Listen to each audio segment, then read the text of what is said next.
Hi, these topical talks gonna show you how to hide friends on Instagram.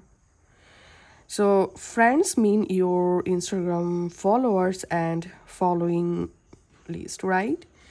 So if you want to hide your following and followers list from a specific user on Instagram, then all you can do is go to the user profile and you can block the user directly. Once you blocked someone, the user won't be able to see your friend list on Instagram. But if you want to if you don't want to block the user, but you want to hide your friends on Instagram, then go to your Instagram profile page and tap on this hamburger menu, and here scroll down and tap on account privacy. And now all you have to need is just make your Instagram account a private account.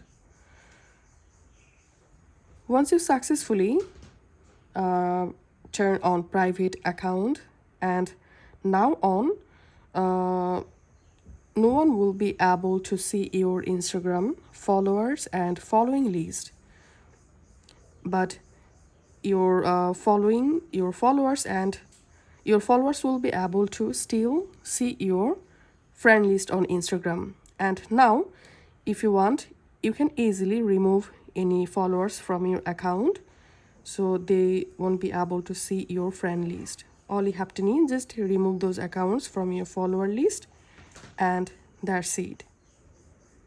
This is how we can hide friends on Instagram. If this video helped you out, please leave a like and leave a comment down below. Thank you for watching.